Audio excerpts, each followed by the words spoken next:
नववर्षात पहिल्याच दिवशी मुंबईत पावसाची जोरदार बॅटिंग. थंडीत रेनकोट घालण्याची वेळ, मुंबईकरांची उडाली तारांबळ.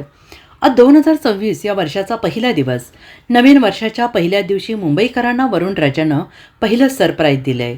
आज गुरुवारी पहाटेपासून मुंबईतील अनेक भागात जोरदार पावसाला सुरुवात झाली आहे. ऐन हिवाळ्यात पाऊस पडत असल्याने भल्या सकाळी ऑफिस आणि कामावर जाणाऱ्या नागरिकांची मोठी तारांबळ उडाली आहे. हा पाऊस मुंबईकरांसह हवामानशास्त्र विभागासाठी देखील सरप्राईज देणारा ठरला आहे.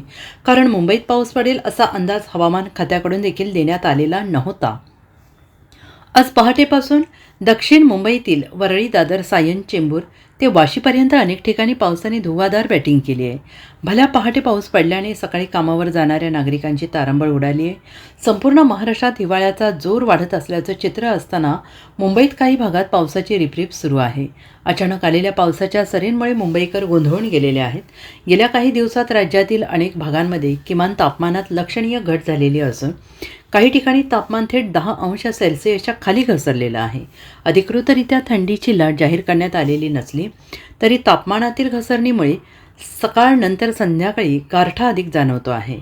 मुंबई, कोकण आणि किनारी भागांमध्ये रात्री आणि पहाटे थंड वारे वाहत असून थंडीची चाहूल लागलेली आहे. मात्र दुपारच्या सुमारास उन्हाचा ताप वाढल्याने तापमान चढते आणि उष्णता जाणवते आहे.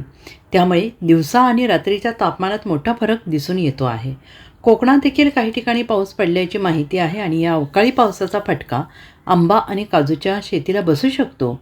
सध्या आंब्याला मोहर फुटला आहे. पावसामुळे आंब्याचं मोठं नुकसान होऊ शकतं.